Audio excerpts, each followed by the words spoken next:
Hola Ana, ¿cómo estás? Hola, súper, súper. Con Bien, mucho frío, sí. me imagino. Bien.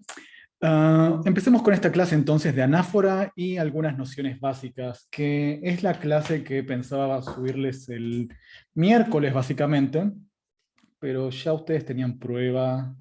Eso era una cosa que ya me da cosa subirles una clase mientras tienen pruebas, es como pedirles demasiado. Y lo segundo es que, bueno, también nos fuerza un poco la modalidad online para tratar de seguir avanzando, ¿no? Pero lo segundo es que el tema no amerita mucha discusión. Es un tema bastante simple que vamos a ir retomando a lo largo de las clases del semestre. La razón por la que necesitamos introducirlo es porque, bueno, necesitamos familiarizarnos un poco con el término anáfora, que va a ser básicamente lo que nos permita entender varios fenómenos de las unidades 2 y 3 que vamos a empezar a ver ahora. Bueno, ahora vamos a empezar con la unidad 2, con la unidad de estructura informativa, y diversas explicaciones de los fenómenos de estructura informativa. O sea, las explicaciones que se dan se basan en la noción de anáfora. Vamos a ver que a veces las oraciones van a cambiar su forma, o vamos a ver que hay cambios, por ejemplo, en la entonación o cambios en el orden de palabras basados o que se explican en términos de anáfora. Así que conviene que tengamos una idea de lo que es anáfora y que estemos familiarizados con el término. Que, como saben, no es una cosa que nunca hayamos mencionado antes. Yo cada tanto les digo, bueno, y este elemento es anafórico, apunta a tal otro. Pero bueno, la idea de hoy es que nos familiaricemos un poco más con la anáfora y con algunas de sus propiedades. Ven algunas propiedades interesantes que tiene este fenómeno lingüístico. Antes de empezar, ¿alguien tiene alguna consulta? Antes de que me largue a hablar.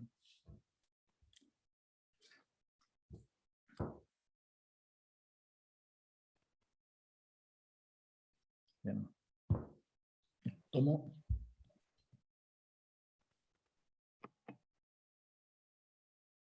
Ok, me pareció que había un micrófono abierto, pero creo que fue idea mía.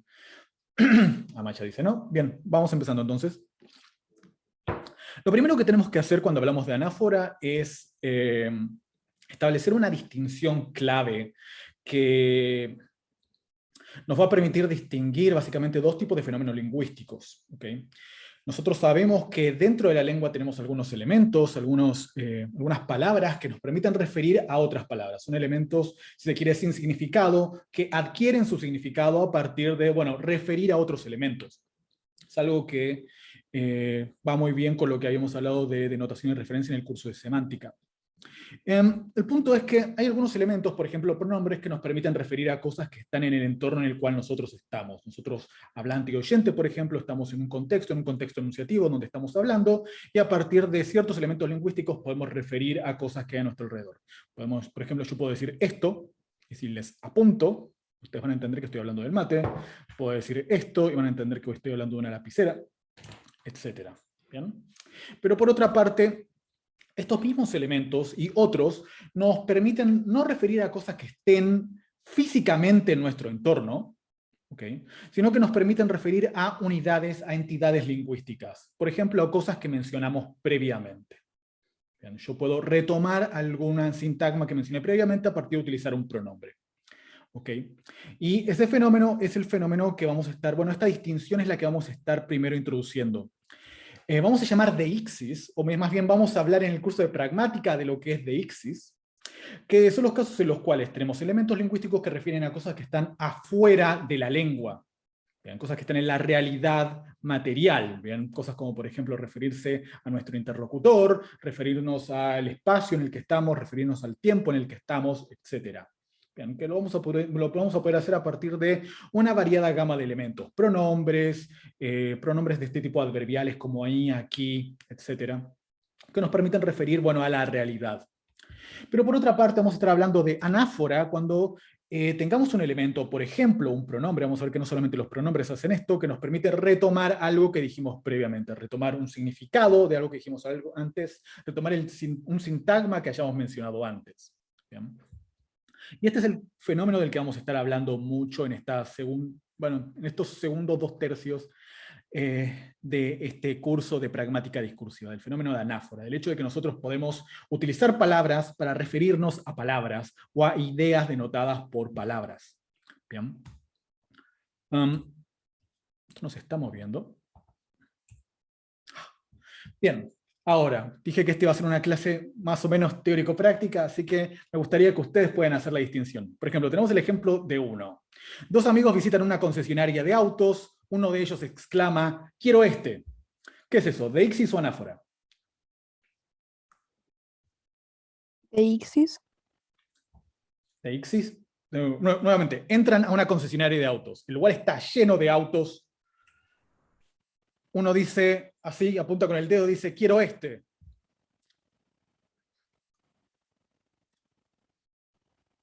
En ese caso, el elemento este, el pronombre este, ¿está señalando algo en el contexto real donde ellos están o está señalando algo que dijeron previamente? En el contexto. Bien, Valentina, es algo que está en el contexto. Bien, hay un montón de autos, cosa que yo asumí que iba a ser obvia desde el punto de vista, diciendo que estaban en una concesionaria de autos. Hay un montón de autos, y uno de ellos dice, quiero este, y digamos que apunta con el dedo a uno de esos autos.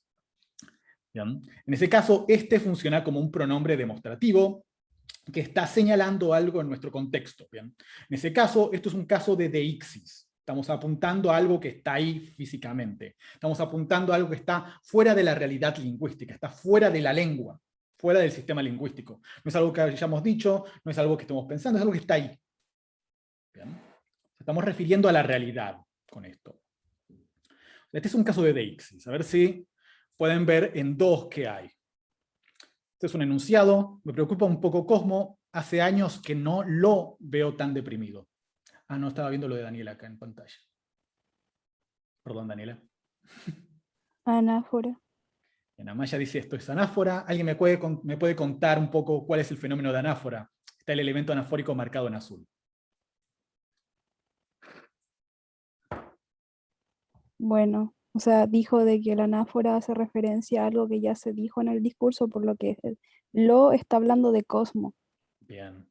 O sea, en la segunda oración, hace años que no lo veo tan deprimido, se entiende que la persona a la que no vemos tan deprimida hace tanto tiempo es a Cosmo. Bien, de alguna manera, el pronombre lo está reemplazando a Cosmo en esa segunda oración. Y nosotros a nivel del significado literal de esa segunda oración, a nivel de la proposición, si se quiere, lo que entendemos es que la segunda oración codifica la proposición hace años que no veo a Cosmo tan deprimido. ¿Bien? Es como que lo reemplaza a Cosmo, es como que lo adquiere el valor de Cosmo. ¿Bien? O sea, la referencia de lo es exactamente la misma que la referencia de Cosmo. Vayamos a... No sé por qué esto a veces no me cambia la diapositiva. 3. Supe que se divorció la cuñada de Eliana. ¿Y eso a quién le importa? ¿Deixis o anáfora?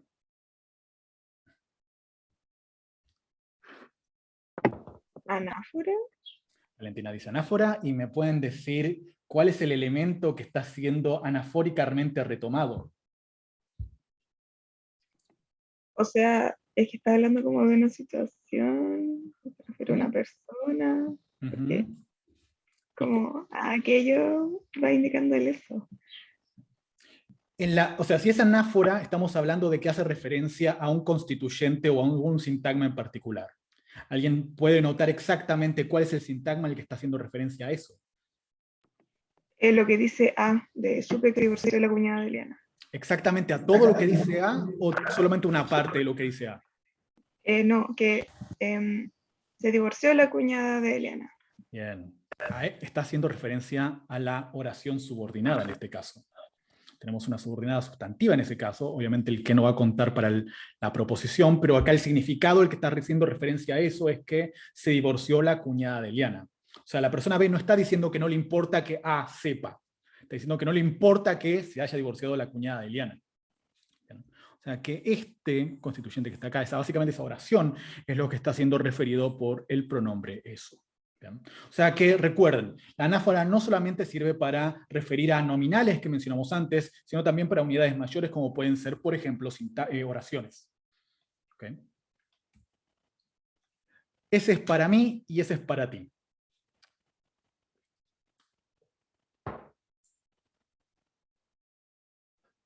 Deixis.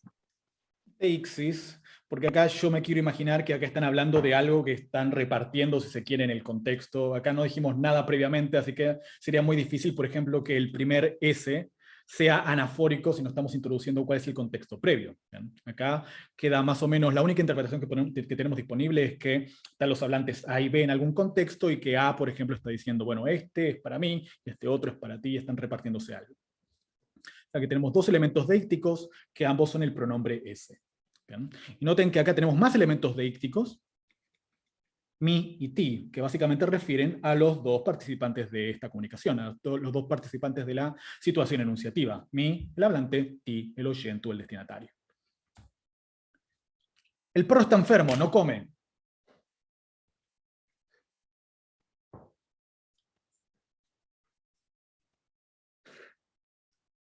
Pobre perro.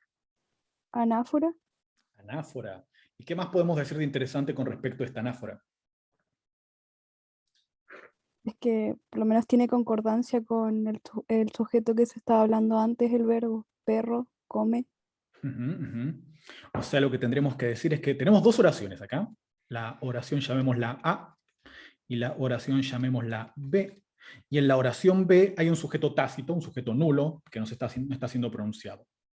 Bien, ese sujeto tácito, sujeto nulo, nosotros sabemos que existe, o podemos interpretarlo justamente porque tenemos la flexión verbal, la desinencia verbal, la morfología del verbo que nos permite concluir que es tercera persona singular.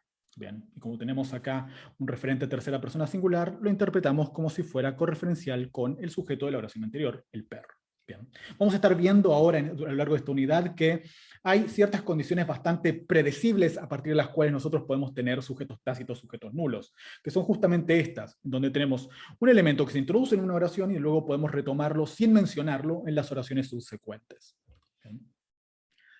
O sea que en este caso tenemos varias opciones para pensar acá cómo funciona esto. Podemos pensar que la desinencia del verbo es algo así como un pronombre que permite retomar cosas que están más atrás, o que la desinencia, la flexión verbal nos permite de alguna manera reconstruir cuál es el sujeto de esa segunda oración, y que a partir de saber cuál es el sujeto de esa segunda oración nosotros podemos referir al perro.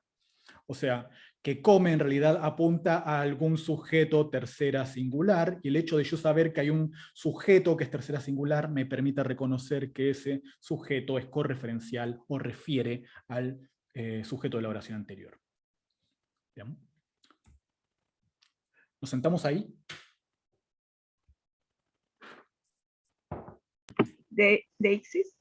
Deixis, sí, queremos creer que acá lo que están dos personas caminando por la calle o cualquier contexto que sea adecuado a esta situación, y ver un banco de plaza o algo así, y nos sentamos ahí, o tal vez en un restaurante o lo que sea.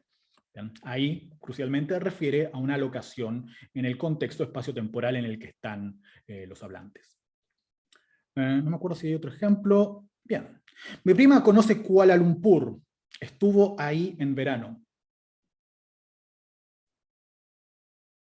Anáfora. Anáfora, porque en este caso noten que tenemos el mismo elemento que en el caso anterior, pero en este segundo caso ahí refiere a este nombre propio que introdujimos en la oración anterior. ¿Bien? Básicamente la segunda oración expresa el significado que la prima estuvo ahí, y ahí significa en Kuala Lumpur. La prima estuvo en Kuala Lumpur en verano. ¿Bien? Este es un caso de anáfora. Bien. Noten que en algunos casos es más difícil que otros distinguirlos, y que no es que haya pronombres que sean deícticos y otros pronombres que sean anafóricos, sino que básicamente depende de cómo se los utilice. El pronombre puede tomar su referencia a partir de la locación espaciotemporal de la situación comunicativa, o a partir de cosas que se introducen en el discurso. ¿Bien? Esta es básicamente la idea de anáfora, retomar cosas que dijimos antes, con ya sean pronombres, ya sean sintagmas nominales u otros elementos. Y como les dije, lo que sigue del curso vamos a estar hablando básicamente de anáfora, nos vamos a estar circunscribiendo a fenómenos de anáfora, no vamos a hablar tanto de deixis, vamos a retomar, si tenemos clases presenciales de pragmática el próximo semestre, la noción de deixis en pragmática. Anacosio, deixis, algo material. Anáfora hace referencia a algo que se ha dicho previamente. Exacto, Ana. No había visto que habías puesto eso. Hay algunas propiedades que tiene la anáfora que son importantes para, bueno, que la anáfora funcione. Hay algunas condiciones que vamos a estar discutiendo.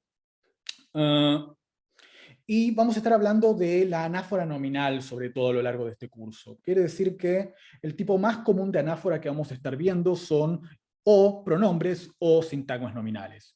Y los sintagmas nominales generalmente refieren a nominales que fueron, los pronombres generalmente refieren a sintagmas nominales que fueron mencionados anteriormente. Todo este fenómeno se le denomina de forma más o menos general anáfora nominal. Bien, no es que no haya otros tipos de anáfora, sino que es la más productiva, la más frecuente, la que vamos a encontrar por todas partes. Y si queremos encontrar anáforas de otros tipos, bueno, nos va a costar un poco más defender que son anáforas y identificarlos. Vamos a ver que hay otros tipos de anáfora, pero no es tan obvio. Sí.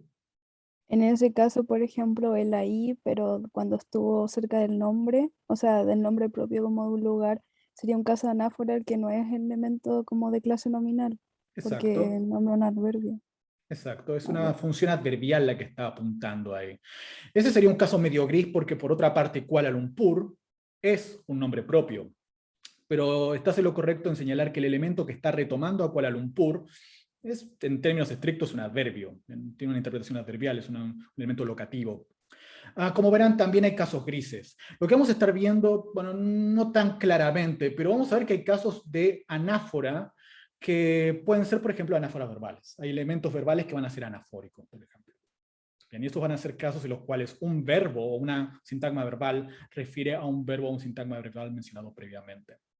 Va a ser casos que vamos a querer analizar de esa manera como para que nos cierren ciertos enfoques acerca de cómo funciona la estructura informativa. Básicamente van a ser enfoques que van a estar basados en la idea de anáfora. Y para que nos cierre un poco la explicación vamos a tener que decir que ciertos verbos funcionan anafóricamente, por ejemplo. Pero ya vamos a ir a eso a lo largo de las clases. Entonces tenemos pronombres o sintagmas nominales que pueden funcionar anafóricamente. En 8 tienen un pronombre que funciona anafóricamente. Tenemos, por ejemplo, un pequeño fragmento, un enunciado, 2 oraciones.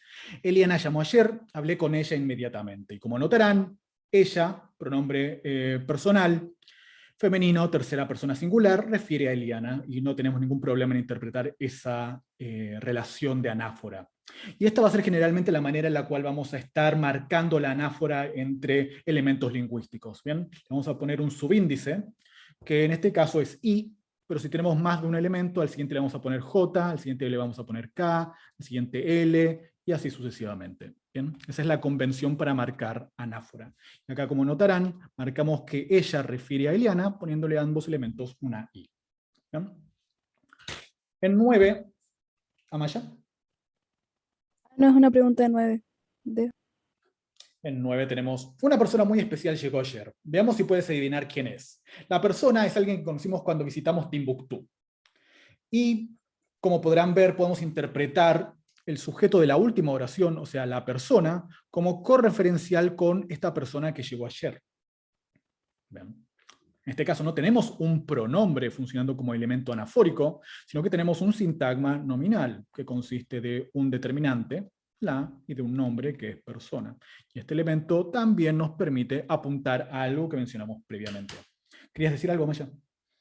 Sí, ¿por qué quién es tampoco está marcado como algún elemento anafórico?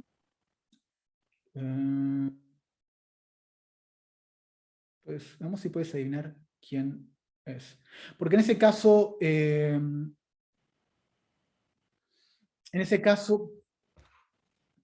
lo que tendríamos acá es una subordinada que funciona como objeto directo a adivinar, y esa subordinada es quién, qué bueno que pues yo les puedo hacer análisis en estos términos, es básicamente quién sería el predicativo subjetivo obligatorio de este verbo ser, y acá adelante lo que tendremos es un sujeto nulo, que el sujeto nulo sería correferencial con una persona.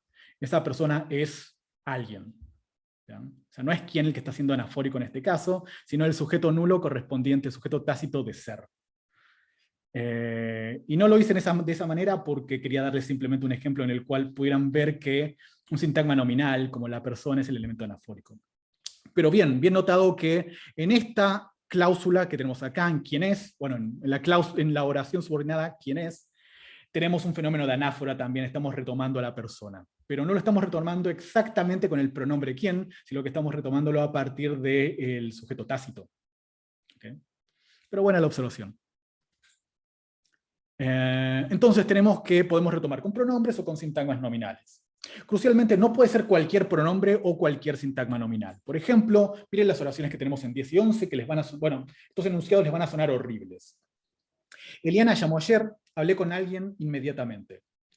Y noten que este enunciado es bastante raro si nosotros tratamos de interpretar anafóricamente alguien. O sea, si interpretamos el pronombre alguien como refiriendo a Eliana. ¿Bien? Y acá lo que tenemos que hacer es considerar esta oración, la gramaticalidad de este enunciado, interpretando a alguien como si fuera Eliana. O sea, si yo digo, Eliana llamó ayer, hablé con alguien inmediatamente, ¿se puede interpretar que alguien refiere a Eliana? Es una pregunta para ustedes. No, podría ser cualquier persona. Menos Eliana, ¿no? Exacto. No podemos tener esa relación de correferencia, a pesar de que alguien es un pronombre, y que Eliana te aparece ahí también. Pero no podemos decir eso. Lisa y llanamente eso es imposible. ¿Bien? Lo mismo sucede en 11. Una persona muy especial llegó ayer. Veamos si puedes adivinar quién es. Una persona es alguien que conocimos cuando visitamos Timbuktu. Y tenemos en este caso la misma secuencia de palabras, el mismo sintagma nominal, en dos oraciones distintas. Sin embargo, no podemos interpretar anafóricamente la segunda ocurrencia de una persona. No podemos interpretar que el segundo, una persona, apunta al primer, una persona. Asumo que esa interpretación les resulta imposible. Es muy raro interpretar que una persona en esta oración apunta a alguien que mencionamos previamente. ¿Bien? O sea, como verán, la propiedad de ser un elemento anafórico, si bien la vamos a estar viendo con pronombres y sintagmas nominales, no está en cualquier pronombre, no está en cualquier sintagma nominal. Hay cierta propiedad que tiene que tener ese pronombre o sintagma nominal para funcionar anafóricamente. Y esa propiedad va a estar capturada justamente a partir de la distinción que tenemos acá arriba. Si es un sintagma nominal definido o indefinido. Básicamente, los nominales definidos son nombres propios, por ejemplo, sintagmas nominales con artículo definido, o sea, los sintagmas nominales que empiezan con el, la, los, las. Los pronombres personales son elementos definidos. Los sintagmas nominales que tienen como determinante un pronombre demostrativo, como mi, casa, mi, hermana, etc. No, perdón, demostrativos dije posesivos. Demostrativos, este lápiz, ese pizarrón, o posesivos, mi lápiz, mi cuaderno, etc. Bien. Mientras, pensé que iba a mencionar ahora cuáles eran los pronombres indefinidos. Bueno, esos son los pronombres definidos. Los indefinidos son los sintagmas nominales que empiezan con un, una, unos, unas. Los pronombres interrogativos son indefinidos. ¿Quién? ¿Quiénes? Pronombres como algún, algunas son indefinidos. Generalmente todos los pronombres que cuantifican sobre el sintagma nominal, todos los demostrativos que cuantifican sobre el sintagma nominal son todos indefinidos. Bien. Los posesivos básicamente se restringen a esto que tenemos acá. Prototípicamente, los que empiezan con el, la, los, las. ¿Okay? Y esta observación de que solamente podemos utilizar anafóricamente los pronombres definidos se capturó, hasta donde entiendo, por primera vez en términos de algo que se denomina la condición de novedad o novelty condition, que propuso una señora que vamos a estar mencionando, que ya mencionamos de hecho varias veces en el curso de semántica, en el otro curso, que es Irene Heim. Lo mencionó ella en su tesis doctoral. Lo que dice ella, bueno, lo que postula es la siguiente restricción que tenemos en 12. Si tenemos un sintagma nominal indefinido, ese sintagma nominal indefinido no puede tener el mismo índice referencial que un sintagma nominal que aparece a su izquierda. O sea, si tenemos un sintagma nominal previamente mencionado en nuestro enunciado, bien. Luego tenemos otro sintagma nominal, y este es indefinido. Este es el indefinite NP del que habla Irene Heim. No podemos tener que este elemento esté coindizado con el elemento anterior. O sea, si nosotros tenemos un elemento indefinido, ese elemento indefinido no puede estar coindizado con algo que venía antes, que dijimos antes. ¿Bien? O sea, sintagmas nominales indefinidos necesariamente introducen información nueva que no fue mencionada previamente. Por eso se llama la condición de novedad. ¿Ok? Y ella introdujo también en su tesis doctoral una idea bastante influyente a lo largo de los años, que es la idea de entender la definitud, o sea, esta oposición morfológica básicamente que tenemos, por ejemplo, en el paradigma de los determinantes de los artículos del español, en términos de una noción discursiva que es la familiaridad. Un nominal definido refiere a algo conocido, algo previamente mencionado, saliente en el contexto o inferible. ¿Bien? La idea es que nosotros utilizamos nominales definidos, tanto pronombres definidos como sintagmas nominales definidos, cuando estamos hablando de algo que, bueno, con lo que ya estamos familiarizados, algo que mencionamos previamente, algo que asumimos que el hablante ya conoce, o algo que asumimos que el hablante puede inferir, o algo que está cerca y es obvio que está en nuestro entorno. ¿Bien? Cosas con las que asumimos que, bueno, si yo utilizo una expresión nominal con un determinante definido, yo estoy asumiendo que mi interlocutor sabe de qué estoy hablando, ¿bien? Que es familiar con la idea. Y podemos utilizar así sintagmas nominales definidos para hablar de algo previamente mencionado, como teníamos el ejemplo de 9, que era el de una persona que estaba siendo retomado con el sintagma nominal definido la persona. O podemos utilizar elementos definidos para hablar de cosas que son salientes en el contexto, cosas que son relevantes en el contexto inmediato. ¿Bien? Esto ya no es anáfora, es un poco más de ixis, pero sigue siendo un contexto en el cual utilizamos elementos definidos. Por ejemplo, si alguien dice, cuidado con el auto, o sea, supongan que estamos caminando por la calle y alguien nos grita, cuidado con el auto, bueno, no hace falta que nosotros sepamos exactamente cuál auto, ¿no?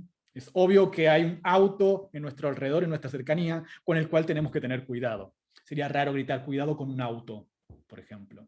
¿Bien?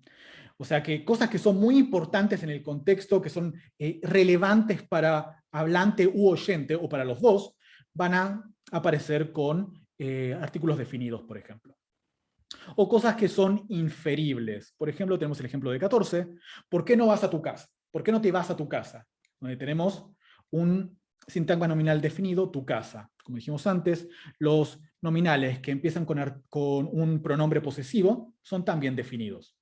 Y noten que en este caso podemos decir tu casa, porque es bastante inferible que si le decimos esto a una persona, bueno, estamos asumiendo que la persona tiene una casa que es suya a la cual puede volver.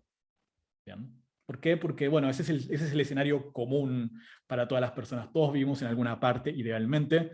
Y, bueno, por eso es que le podemos decir a alguien, vete a tu casa, o algo similar, porque estamos presuponiendo que la persona tiene una casa. ¿Bien? Estos son los contextos en los cuales podemos utilizar elementos definidos. Y esta explicación es bastante transparente, bastante claro por qué si la definitud expresa familiaridad y la indefinitud expresa no familiaridad, es bastante claro por qué surge esta condición de novedad.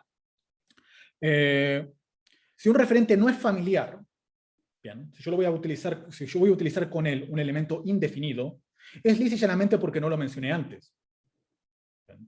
Si yo hubiera mencionado ya antes algo, estoy asumiendo que ese elemento es conocido tanto por mí, hablante, como por mi destinatario, como por el oyente, y en ese caso yo usaría el artículo definido. ¿Por qué? Porque asumo que la otra persona ya es familiar con algo que le mencioné previamente, ya está familiarizada con esa idea, con ese sintagma, con esa noción que introduje.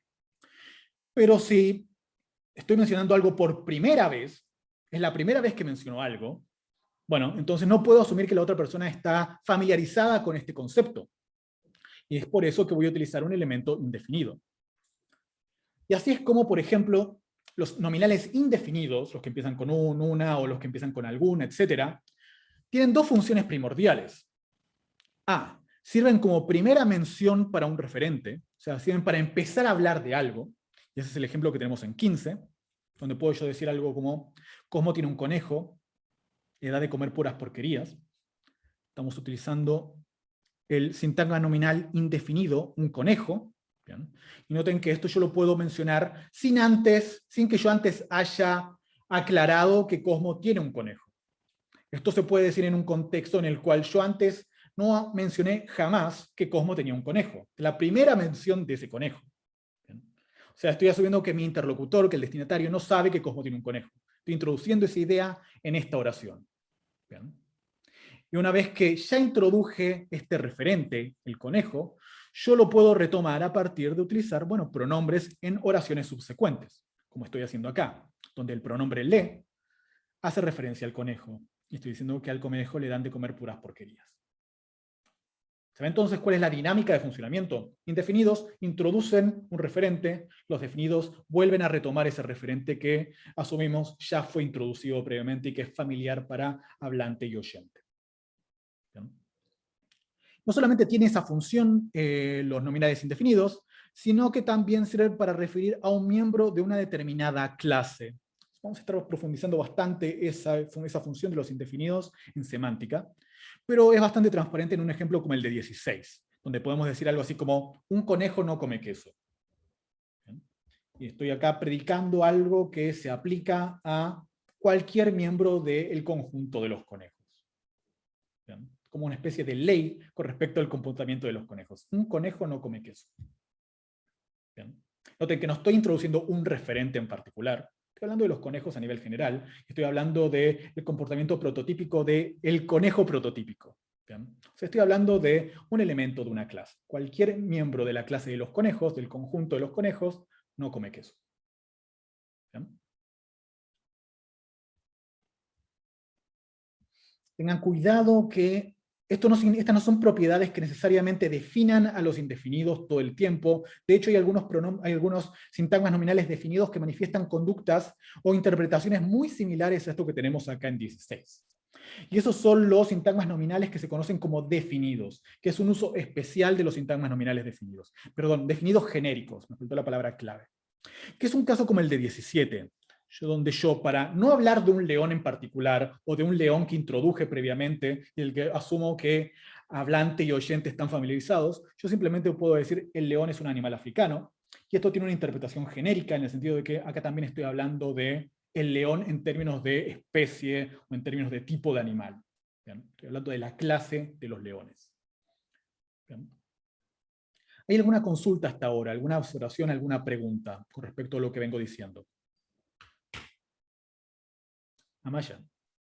Se podría decir que cuando tengamos, por ejemplo, artículos como definidos, por ejemplo, el o la, cuando funcione como definidos genéricos, podría ser, por ejemplo, cuando están en plural, tipo, los conejos no comen queso, ahí sería algo más definido genérico, pero cuando se utilice de manera como singular, por así decirlo, el león es un animal africano, igual debe estar acompañado de un artículo indefinido. Por ejemplo, aquí está el un. Es que, no sé, por ejemplo, la ballena es hermosa. Aquí uno se da cuenta que es una ballena en específico. La ballena es un animal hermoso. Ahí se está hablando de la clase de las ballenas. No estoy seguro de que... O sea, no estás del todo equivocada, ¿eh? Está bastante bien lo que estás diciendo, pero si vos decís la ballena es hermosa, también estás hablando de la clase de las ballenas. Crucialmente, ese hermosa que tenés ahí atrás se interpreta como una especie de elemento indefinido, por cosas que vamos a estar viendo en semántica, de hecho, vamos a estar hablando de cómo se interpretan ese tipo de cosas. Pero no estás del todo equivocada. Hay una interpretación que es de acá, de hecho, del tipo indefinido, y que tal vez en este caso la esté contribuyendo este elemento, el artículo indefinido. Hay una explicación para esto. Es bastante complicada, y no se las voy a dar ahora. Simplemente me voy a quedar con decir que estás en lo correcto. Hay una interpretación de carácter indefinido que está introduciendo en este caso el un, y que el un está contribuyendo a la interpretación genérica de el león. Pero esto no sé si lo vamos a llegar a ver en semántica, de hecho, es algo que tiene que ver con alcance de artículos y alcance de cuantificadores, pero es algo bastante complicado. Ahora vamos a tratar de pensar tu ejemplo en términos de, en vez de que esto tenga un predicativo subjetivo con un artículo, que tenga uno con un artículo indefinido, que tenga un artículo definido. No, también se puede. El león es el animal más bello que hay. También lo podemos poner en términos, también se puede interpretar genéricamente. También se puede interpretar genéricamente a pesar de que no tengamos un predicativo subjetivo con un artículo indefinido.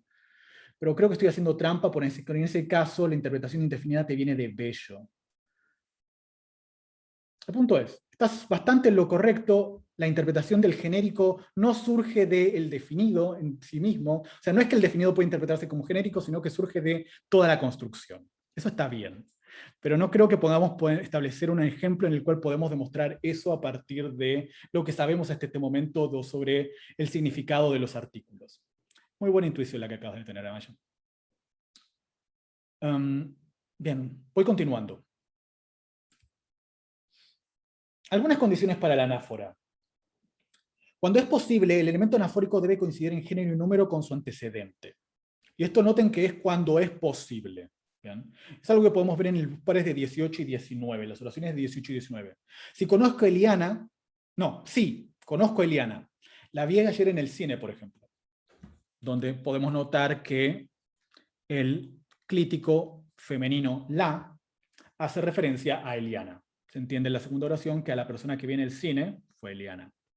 En la segunda oración, en 19, no puedo tener esto, en el segundo enunciado no puedo tener esto, porque en este caso tengo un clítico masculino que no puede tomar como antecedente a Eliana. O sea, yo para que mi clítico haga referencia o tome como elemento anafórico a Eliana, un nombre propio femenino, necesito que mi clítico sea femenino. ¿Bien? Pero esto no va a suceder en todos los casos. Esto va a suceder simplemente cuando el elemento anafórico pueda tener la propiedad de alojar, si se quiere, los rasgos de persona y número que me permitirían hacer que concuerden todos los rasgos o que tenga los mismos valores que el antecedente. Por ejemplo, podemos ver en 20, esta empanada es tuya y esta empanada es mía, mi empanada no tiene pasas, lo que tengo acá es el pronombre mi, bien, pronombre posesivo, que permite hacer referencia a esta empanada, y sin embargo, mi no tiene propiedades de género. ¿Bien? Siempre es mi. No importa si es mi empanada o, por ejemplo, mi completo. El pronombre mi siempre puede retomar algo como anafórico. ¿Bien? Ahora, algo que es importante en estos ejemplos es que esta idea de que tiene que haber una especie de acuerdo en términos de género y número entre el pronombre o el elemento anafórico y el elemento que está siendo retomado anafóricamente, esto no tienen que confundirlo con otras relaciones en términos de, por ejemplo, número y persona, como puede ser la concordancia verbal. Ya les dije hasta el cansancio que una propiedad del español es que el sujeto concuerda en persona y número con la flexión verbal. ¿Bien?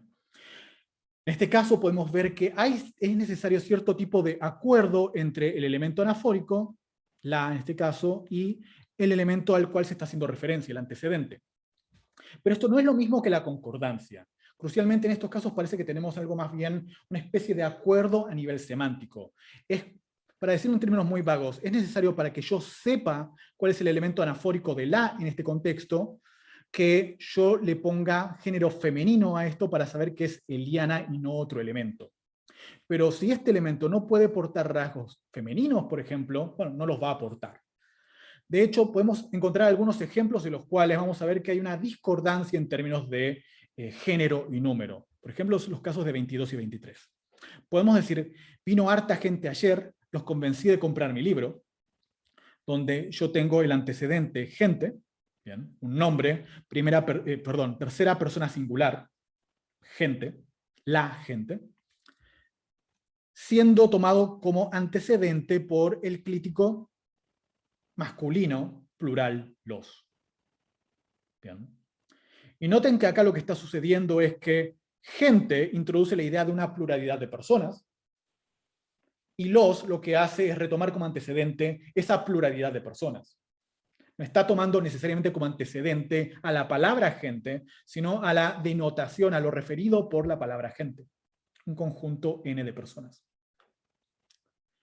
De hecho, si nosotros forzamos a que haya acuerdo en persona y género en este caso, la oración no va a funcionar, nuestro enunciado no va a funcionar. Vino harta gente, la convencí de comprar mi libro, suena bastante raro, entendiendo que la, en este caso, hace referencia a gente. ¿No? Vino harta gente, la convencí de comprar mi libro, suena raro.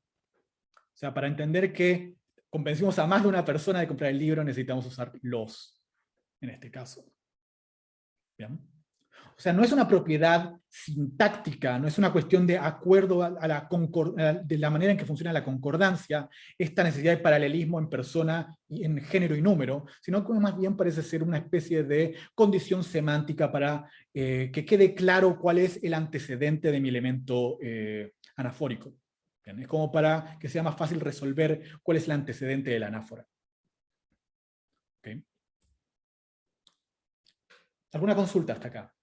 Esto puede haber sido un poco abstracto, pero es bastante intuitivo.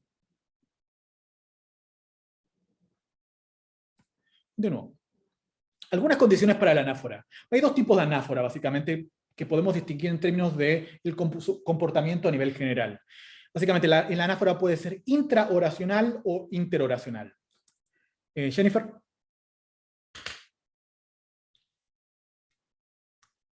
Adelante, Jennifer.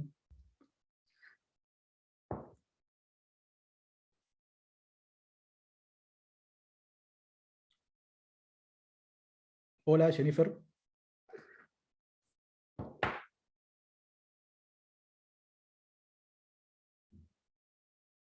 No puedo activar el micro. ¿Querés escribir tu pregunta por chat?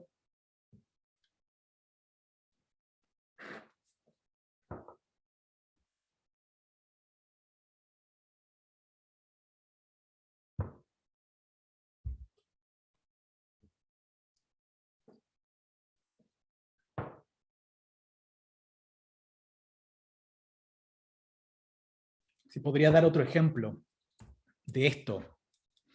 Bien, vamos a tratar de... No se me ocurren muchos ejemplos que no sean con gente. Tiene que ser con nombres que tengan interpretación plural. Vamos a ver si me sale con manada.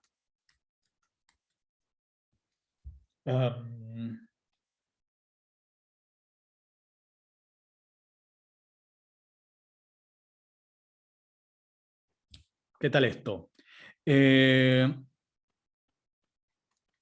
La manada cazó un venado. Vamos a ver si sale esto. La manada cazó un venado.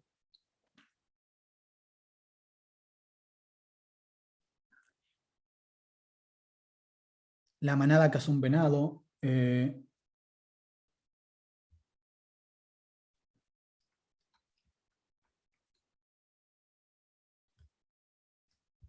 Los leones, no. La manada cazó un venado.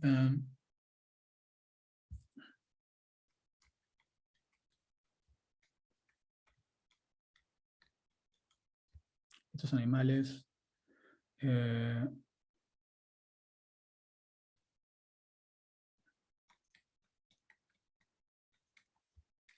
Estos animales parecen ser carnívoros.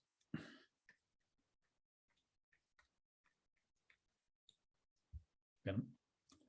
Ahora, supongamos que esto es un enunciado, supongamos que estamos viendo National Geographic o algo parecido, y el narrador dice, la manada ha cazado un venado, estos animales parecen ser carnívoros, o algo por el estilo.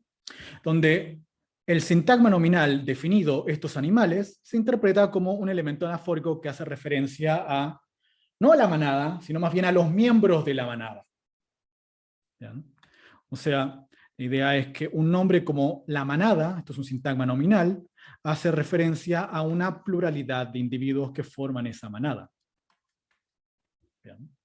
Y yo después con el nominal estos animales puedo retomar justamente como antecedente a esos elementos que introduce el sintagma nominal singular. Bien. O sea, tenemos un nombre como manada, que es un nombre de grupo, de la misma manera que gente. Gente es un nombre que refiere a una colección de individuos, a varias personas. De la misma manera, manada refiere a más de un animal, en este caso, bueno, no sé, estaba pensando en leones por alguna razón, pero a un conjunto de animales. Nosotros lo que dijimos antes es que generalmente cuando tenemos un antecedente para un elemento anafórico, este antecedente puede tener ciertos valores de género, por ejemplo, puede ser femenino y singular, y para ser retomado por un determinado elemento, por ejemplo, un elemento crítico como, qué sé yo, este la también tiene que ser femenino singular. De esta manera funciona la anáfora. Lo que yo quería decirles es que esta condición se da cuando es posible que este elemento tenga los rasgos femenino y singular. Hay casos en los cuales el pronombre, que está funcionando como elemento anafórico, simplemente no tiene la posibilidad de tener femenino singular. Por ejemplo, en casos en los cuales es invariable el pronombre, como con los posesivos. ¿Okay? Y lo que les dije es que esta condición, si se quiere, de paralelismo o de acuerdo en términos de género y número, no es una condición sintáctica, como es una condición sintáctica, por ejemplo, la concordancia sujeto-verbo, que necesariamente el sujeto concuerda con el verbo, y si no hay concordancia tenemos una oración agramatical. En estos casos, por ejemplo, lo que se observa es que yo puedo tener un pronombre o un elemento anafórico que tenga valores distintos a los del antecedente. Por ejemplo, en este caso, donde estos animales es plural, tercera, y la tercera, ¿por qué pone toda la persona? Plural, masculino, mientras que el antecedente es singular, femenino. Y la relación anafórica funciona de todas maneras. ¿Por qué? Porque parece ser que esta no es una relación sintáctica en términos de que tiene que haber concordancia como en la relación sujeto-verbo, sino que es una relación de carácter semántico / discursiva. Yo lo que hago cuando menciono la manada es utilizar un nombre de grupo que introduce un conjunto de animales. Yo en mi cabeza cuando digo manada pienso en un conjunto de animales. Y lo que está haciendo el elemento anafórico estos animales es referir justamente a esos animales a los que refiere el nombre manada. ¿Bien? O sea, no es una relación entre las palabras necesariamente a nivel gramatical, sino que es más bien una relación entre los significados de estas palabras, lo que parece establecer esta necesidad de que haya un cierto acuerdo entre el antecedente y el elemento anafórico. ¿Quedó un poco más claro?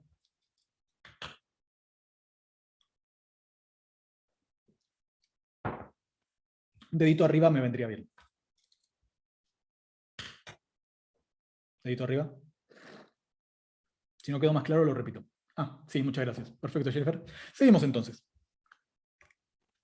Entonces, les estaba diciendo que la anáfora puede ser intraoracional o interoracional. O sea, el escenario es el siguiente. Yo puedo tener una misma oración, en términos de oración matriz, ¿no? Una oración que puede tener adentro otra oración, que pueda tener adentro otra oración, y puedo tener anáfora entre, bueno, las oraciones subordinadas y la oración matriz. Esto es anáfora intraoracional. Yo tengo una sola oración en definitiva, que tiene adentro otras oraciones, sí, pero puedo tener relaciones de anáfora en este dominio. Y por otra parte, lo que puedo tener es relaciones de anáfora entre oraciones que no tienen nada que ver una con otra en términos sintácticos. O sea, esta segunda oración, llamémosla oración 2, no tiene una relación sintáctica, no tiene una función sintáctica dentro de la oración 1. Son casos como los que estamos viendo antes. Básicamente todos los ejemplos que les di hasta ahora son de anáfora interoracional. Casos en los cuales tenemos una oración primero, otra oración después. La segunda oración tiene un elemento anafórico que apunta a un elemento dentro de la oración 1. Pero podemos tener ambos tipos de anáfora, ¿bien? Esta es una distinción que vamos a establecer simplemente como para que entiendan que el fenómeno de anáfora no está restringido ni gramaticalmente ni discursivamente, sino que se puede dar en ambos casos. Un caso de anáfora intraoracional es el de 24. ¿Cómo dijo que Eliana lo odia? Donde, como ustedes saben, tenemos una oración que tiene este constituyente adentro, que Eliana lo odia, que es una oración subordinada, que en este caso se interpreta como el objeto directo del verbo decir. Bien. Y dentro de esta oración subordinada tenemos un clítico lo, que toma como antecedente al sujeto de la oración principal de la oración matriz, Cosmo. Bien. Eso es un caso de anáfora intraoracional. Podemos tener anáfora interoracional entre dos oraciones que no tienen nada que ver, como en 25. Como nos dijo algo inquietante, eso es una oración, y luego empieza otra oración que es aparentemente Eliana lo odia, donde lo, en esta segunda oración, hace referencia al sujeto de la primera oración.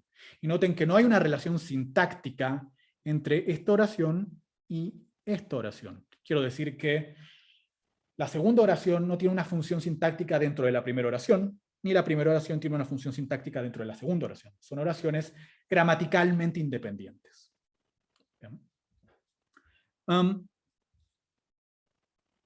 Pero incluso cuando tenemos anáfora interoracional, tenemos varias condiciones, no, más bien no condiciones, sino factores que nos pueden determinar cómo funciona la anáfora. Y estos factores son bastante heterogéneos.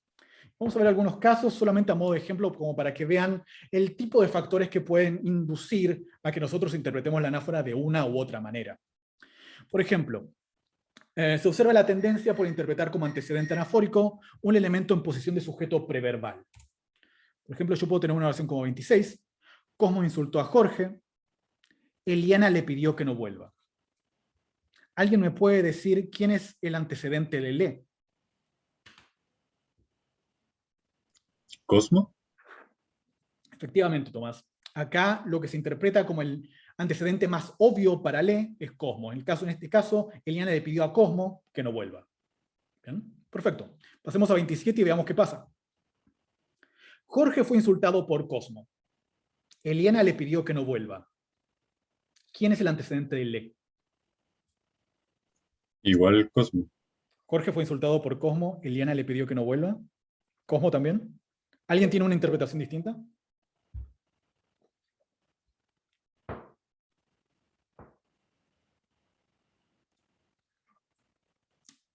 Es que me confunde como de que esta parte de Diana, porque igual podría ser como que le pide que a Jorge no volviera. Entonces, como que Supongamos el pensé, escenario. Perdón, Romina. Supongamos el escenario en el cual Cosmo hizo algo muy malo. No, Jorge hizo algo muy malo.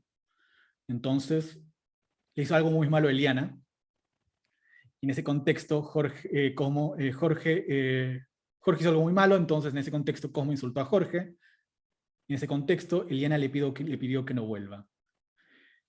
En ese caso, en ese escenario, le es interpretar como haciendo referencia a Jorge.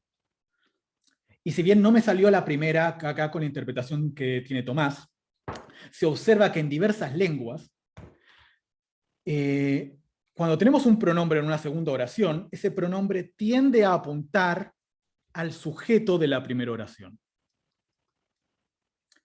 Si bien tal vez a Tomás le haya costado entender que le haya costado interpretar, o sea, que no haya tenido como más saliente la interpretación en la que Jorge era el elemento que funcionaba como antecedente de le, seguramente todos tengan la intuición de que en la oración de 27 es más fácil que el antecedente le sea Jorge que la oración de 26. Y dígame si estoy equivocado. Tomás, estoy pendiente de tus juicios. ¿Estás de acuerdo con si yo lo pongo en estos términos? Si digo, la oración de 27 es más fácil que le refiera a Jorge.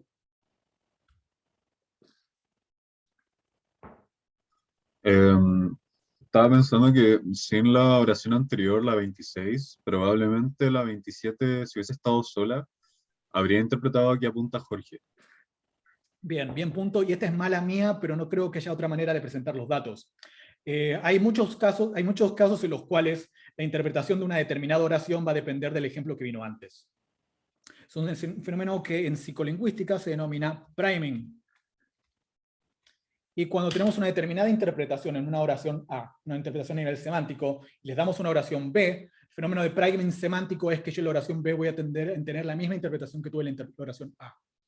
Cuando diseñamos experimentos en lingüística, para ver cuál es la interpretación que tienen los hablantes, tenemos que diseñar nuestro experimento de tal manera de evitar que haya efectos de priming. Pero en una clase como esta, no creo que haya mucha manera de evitar que ustedes tengan priming. Así que disculpen por el priming, pero sí, eso fue lo que pasó acá. De todas maneras, pueden ver que en el caso de 27 es más claro que le apunta a Jorge que en el caso de 26. Y hay una preferencia que se observa a nivel general porque los elementos anafóricos apunten al sujeto de la oración anterior. ¿Bien? Y hay varias otras preferencias en este sentido. Vamos a ver si me salen mejor los otros ejemplos. Hay una tendencia por seleccionar un antecedente que tenga la misma función sintáctica que el elemento anafórico. Entonces, en 28 yo puedo decir, Cosmo pateó a Jorge en la pierna. Luego golpeó a Gerardo en el brazo. ¿Quién es el sujeto de golpeó en la segunda oración?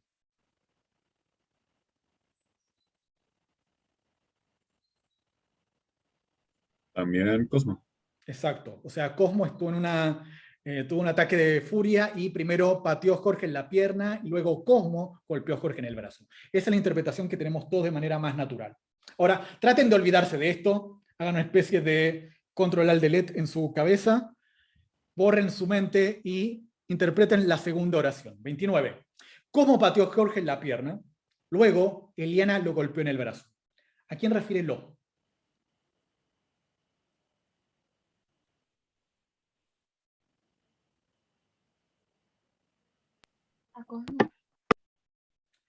Hay gente que tiene la interpretación de Cosmo. ¿Cómo pateó Jorge en la pierna? Luego, Eliana lo golpeó en el brazo.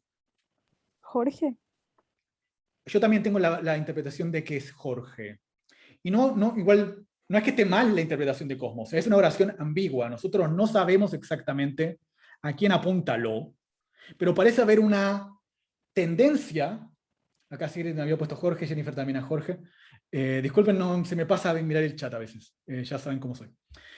Pero parece haber una tendencia natural a que si este elemento en la segunda oración tiene función de objeto directo, lo que va a hacer es apuntar al objeto directo de la primera oración. Ya saben que lo, elemento con caso acusativo, es el objeto directo de golpear. Si es el objeto directo de golpear, lo que va a tratar de hacer ese elemento lo es tomar como antecedente al objeto directo de la oración anterior, al objeto directo de patear, que es Jorge. En la oración anterior lo que teníamos es un sujeto tácito que vamos a recuperar a partir de la flexión verbal del verbo. O sea, acá lo que estamos interpretando es quién es el sujeto del verbo golpear. Y básicamente no sabemos, porque pudo haber sido Jorge el que golpeó a Gerardo en la pierna. Bien, puede haber sido cualquiera de los dos. Sin embargo, la interpretación más natural es que lo hizo Cosmo. ¿Por qué? Porque estamos retomando el sujeto de golpear, y para retomar el sujeto de golpear, lo que hacemos es fijarnos quién es el sujeto de la oración anterior, que es Cosmo. ¿Ok? O sea, acá también parece haber una tendencia de carácter natural que tiene en este caso que ver con, no la interpretación, sino la función sintáctica de los constituyentes.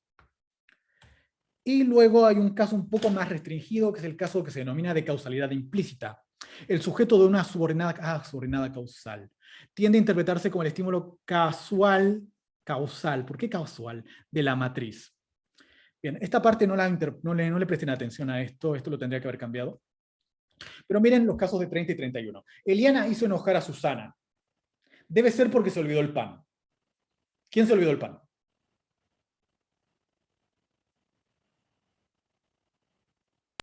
¿Eliana? Parece ser Eliana, ¿no? Eliana hizo enojar a Susana justamente porque Eliana se olvidó el pan. ¿Bien? Susana. Hay gente acá que tiene interpretación de Susana. Eliana hizo enojar a Susana, debe ser porque se olvidó el pan. Podríamos hacer una encuesta, pero vamos a perder un montón de tiempo. Como nuevamente, en este caso la interpretación es ambigua, sin embargo parece haber una tendencia a que el sujeto de olvidarse sea Eliana. Bien. Justamente porque Eliana es la que hizo enojar a Susana. ¿Qué me pueden decir de 31? Eliana retó a Susana. Debe ser porque se olvidó el pan. ¿Quién se olvidó el pan? Ah, no, leí mal la 30, pensé que era como la 31, así que sí, ahora debe ser Susana la que olvidó el pan y el 30 debe ser que Eliana fue la que se olvidó el pan. Es bastante clara el contraste. Nuevamente, son oraciones ambiguas, así que si alguien tiene ambas interpretaciones o prefiere la otra, está bien también. Pero parece haber una tendencia a que en la oración de 30 el sujeto de olvidarse sea Eliana, y en la oración de 31 el sujeto de olvidarse sea Susana. Y esto es básicamente porque nosotros estamos interpretando quién es el causante del evento que tenemos en la primera oración. Si Eliana hizo enojar a Susana, Eliana es el causante, y por tanto va a ser Eliana la que va a funcionar como sujeto de una oración causal como porque se olvidó el pan. En 31, si Eliana retó a Susana, entendemos que Susana es la responsable de haber hecho algo malo, porque esa es la semántica de retar. Si Eliana retó a Susana es porque Susana hizo algo. Y nuevamente, si Susana hizo algo, interpretamos a Susana como el agente o el causante de lo que sucede en la oración causal. ¿Bien? Es una cuestión bastante semántica en este caso, no tan sintáctica, pero bueno, se entiende la idea. Me estoy quedando sin tiempo. Vamos a ver la última condición que va a ser con respecto a la anáfora intraoracional. Quédense conmigo 10 minutos más. Que esta me interesa porque esta es bastante interesante. Restricciones anafóricas sobre la anáfora intraoracional. ¿Qué quiere decir esto?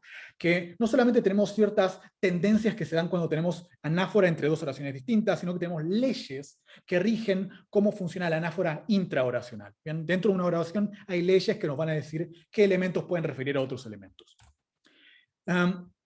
Estas leyes requieren que nosotros dividamos los elementos anafóricos en tres tipos. O sea, tenemos que proponer una tipología de elementos anafóricos, que no van a ser elementos anafóricos que a ustedes les resulten raros de ninguna manera. Tenemos por alguna parte los pronombres reflexivos, que asumo conocen y se los acordarán. Pronombres reflexivos como se, me, te, nos, etc.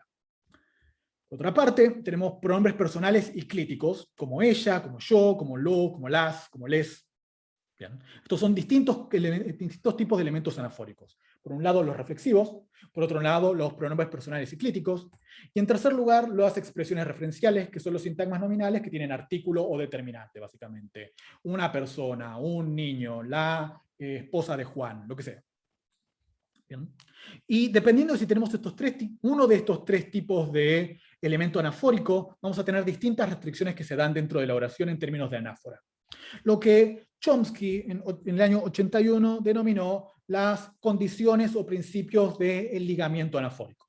¿Bien? Que son básicamente las que tienen en versión simplificada en 32.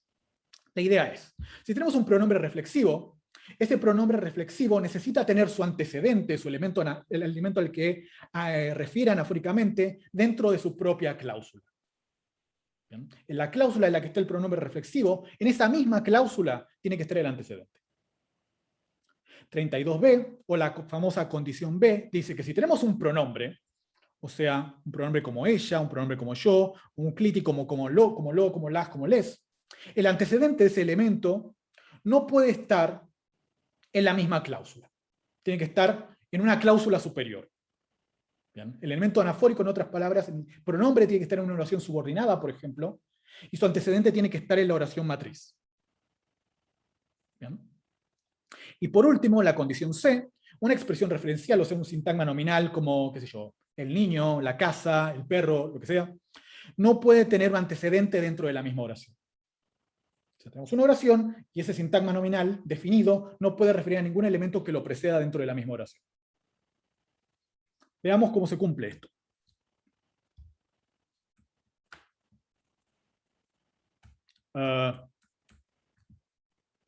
Estarán muriendo de risa, pero por alguna razón no tengo las diapositivas donde explico esto. Puede ser la casa me pertenece o nos pertenece. ¿Un ejemplo de eso? La casa me pertenece. No exactamente, porque en ese caso me es funciona como pronombre. Voy a tener que inventar los ejemplos ahora y esto es una lástima porque no tenemos mucho tiempo. Juraría que tenía las diapositivas bien. Consiguen el siguiente ejemplo. Cosmo dijo que Jorge se peina. Donde tenemos esta oración subordinada. ¿Bien? Entonces tenemos la oración, toda la oración sería Cosmo dijo que Jorge se peina, y la subordinada sustantiva sería que Jorge se peina. Tenemos el pronombre anafórico se. ¿A quién hace referencia se? ¿Quién se peina? Jorge. Jorge. Bien. O sea que a esto tiene más sentido si yo pongo, por ejemplo, Cosmo dijo que Jorge peina a María. En este caso tenemos la interpretación de que el verbo peinar tiene un agente y tiene un tema. Jorge es el peinador, María es el tema. ¿Bien? Cuando tenemos un pronombre reflexivo, la interpretación es que tanto el agente como el tema, o el paciente, perdón, son el mismo individuo. O sea, en este caso, Jorge peina a Jorge. ¿Bien? Eso lo hace el pronombre reflexivo. Básicamente, el pronombre reflexivo es el tema del verbo peinar y toma como antecedente a Jorge, así entendemos que Jorge es tanto el peinador como el peinado. ¿Bien? Crucialmente, ¿podemos interpretar que C, en este caso, es Cosmo? ¿Podemos interpretar en este caso que Cosmo dijo que Jorge se peina significa que Jorge peina a Cosmo? Imposible. Eso es lo que dice básicamente el principio A que teníamos antes. No puedo creer que no puse los ejemplos. Voy a tratar... ¿Dónde dejé los ejemplos? Si tenemos un pronombre reflexivo, este pronombre reflexivo necesariamente va a tener su antecedente dentro de la propia cláusula. O sea, tenemos acá la cláusula correspondiente a esta oración, tenemos el reflexivo C, que necesariamente tiene como antecedente a Jorge, no puede ser otro el antecedente. El principio B dice, un pronombre no reflexivo no tiene antecedente en su propia cláusula. Cosmo dijo que Jorge lo peina. Pronombre clítico, no reflexivo. Esta es la subordinada, esta es la cláusula, esta es toda la oración. ¿Podemos interpretar en este caso que Jorge se peina a sí mismo? No, ¿Quién es lo? Cosmo. U otra persona que no sea Cosmo. O sea que yo, para encontrar el antecedente anafórico de lo que tengo que hacer es mirar fuera de la cláusula. No puede ser el antecedente de lo Jorge. Esta interpretación me va a dar oración agramatical. ¿Bien? O sea que se cumple lo que vimos recién de la condición B de Chomsky. Este elemento anafórico, que es un pronombre, tiene que tener como antecedente un elemento que esté fuera de su propia cláusula. Otro ejemplo. Y último par de ejemplos y cerramos, porque no puedo creer que me olvidé las diapositivas de esas. A ver si las tengo en alguna parte, capaz que las borré. Consideren esto. Cosmo dijo que Jorge habló con él.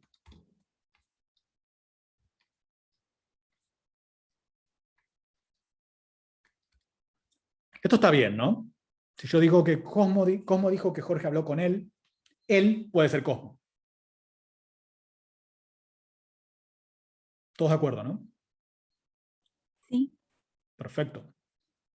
Ahora, por alguna razón y por alguna restricción que propone la lengua, y crucialmente estas restricciones que les estoy mostrando ahora son restricciones universales. Las encuentran en japonés, las encuentran en bantú, las encuentran en todas las lenguas. Supongamos que queremos cambiar de lugar él por Cosmo. O sea, vamos a poner a él en posición de sujeto, y a Cosmo lo vamos a poner como complemento de Conte.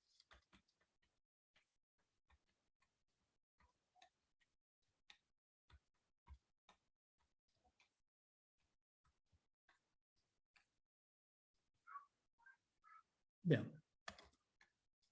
Y yo quiero interpretar como que él apunta a Cosmo.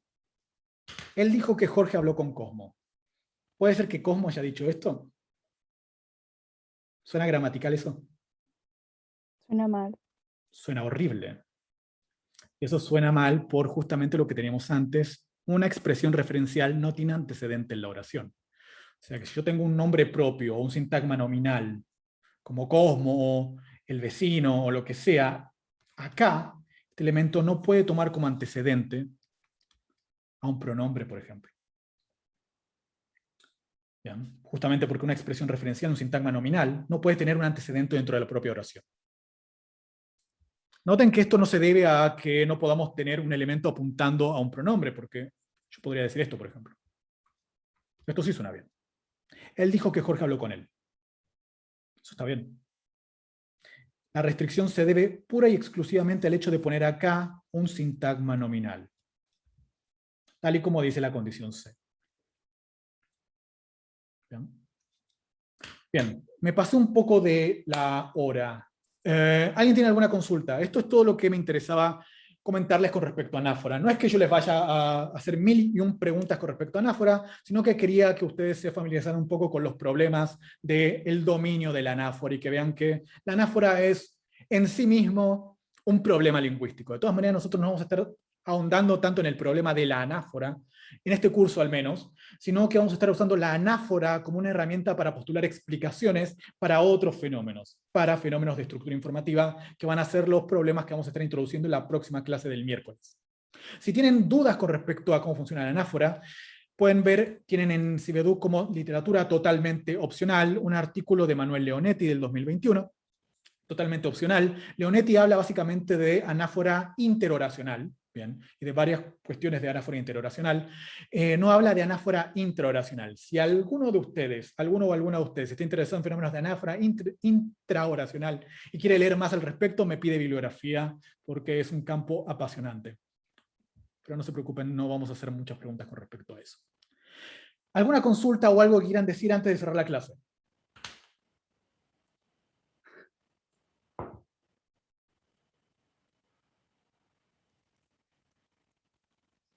Bien.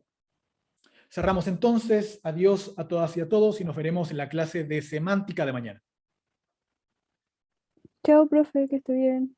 Adiós. Chao, profe, gracias. Gracias. Chao, profe, gracias.